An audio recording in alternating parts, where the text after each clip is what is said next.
syllabus. The foundation of every single piece of work you do in year 11 and 12 is based upon the syllabus prescribed by NESA, formerly the BOSTES, Board of Studies, given to us as teachers that we are mandated to teach. So everything in your syllabus are the parts of the work that you need to have covered. It's the foundation for every single exam question. And for those subjects that have it clearly delineated between learnabouts and learn tos, you can take a part of a learn to, and if it's not already, turn that into a question, because that is where the questions will come from in your exams. In your half yearlies, which most of you have done, year 12, your trial exams and your finals. Every question comes from this overarching document. Now, for students that I've taught before that have achieved a 95, 96, 97 or been state ranked, they've been able to identify word for word what's in that syllabus because it's the basis of knowledge.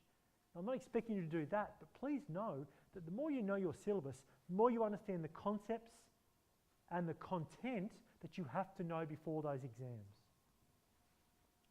Number 2, we have to identify the marking criteria because you want to know what the rules of the game are, for want of a better term. The marking criteria are those rules. Now, you can't go out and expect to play badminton or soccer without knowing what the rules are. So in your exams, make sure you're aware about what criteria is being used to explicitly assess you. Where do you get that from? Well, at the end of every assessment task, you'll get that back from your teachers. And you'll also get some feedback most likely. You can go to the NESA website, or you can look at past papers, and you can view what that criteria says. The more you understand the specific criteria of that subject, the more chance you are of achieving that criteria. So really make an effort to learn that. Because some people get their assessment task back and go, oh yeah, that's my mark. I'll put it away, won't worry about it again. What we say to you is that that's really valuable information for you. Look at what it was that you missed or didn't get or sometimes got, and look at how you can replicate that, change that, modify that for the future. Really, really powerful. Number 3, to get to a high mark in any subject, we've got to understand how to construct a response or solution that's going to be seen as high range. It's not cheating by looking at other people's essay questions or responses or the way they've structured their answer and looked at the way in which it's been constructed. It is plagiarism, absolutely, if you take someone else's piece and call it your own. That's cheating, that's plagiarism, and we strongly are against any of that. But what I'm saying to you is you can look at parts of someone else's essay, someone else's construction, and say, I really like the language they used there, or their sentence starters, or their use of vocabulary when talking about specific terminology, or the way they've incorporated quotes into their answer. When I completed my master's research in this area 10 years or so years ago, my university professor who was supervising me for my thesis said, go back to every other thesis written in that particular topic and look at the way they've constructed that. Look at their language. Look at the form of writing that they use. Because we can gain really powerful insights from those before us. And believe it or not, this isn't the first year of the HSC. Okay? 70,000 students, there or thereabouts, over the past X amount of years before you have done the same as what you're doing now. And we have a lot of those things on our website as well that you can also download.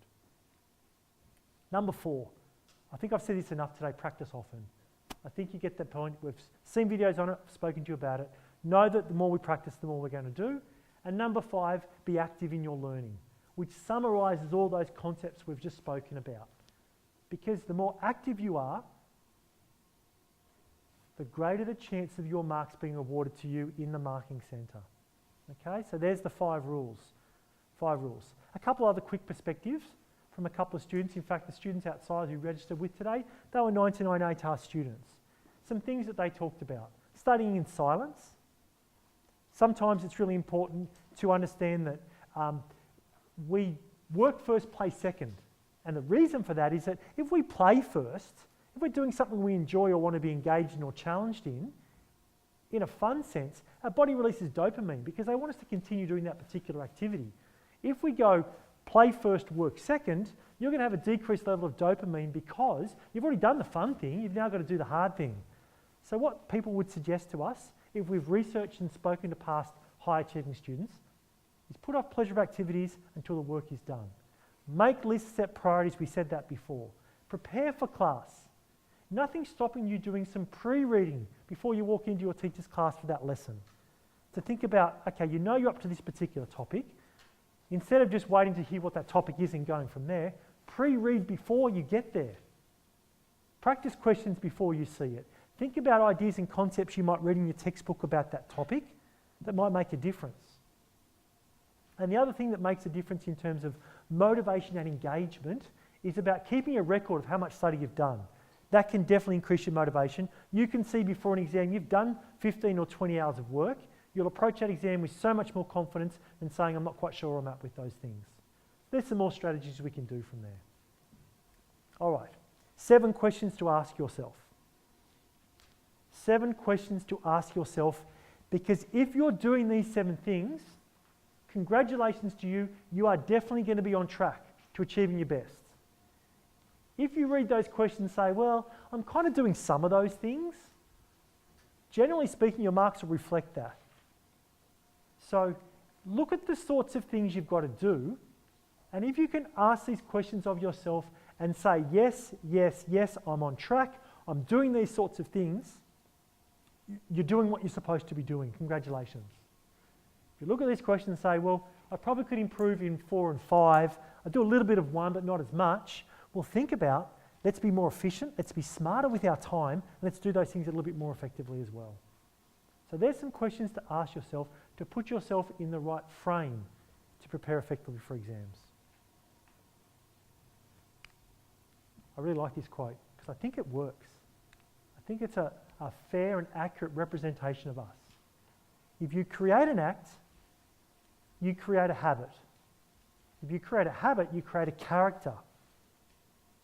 If you create a character, you create your own destiny, and you put yourself in control of your own destiny rather than rely upon others to do so. So it's about what can we do to make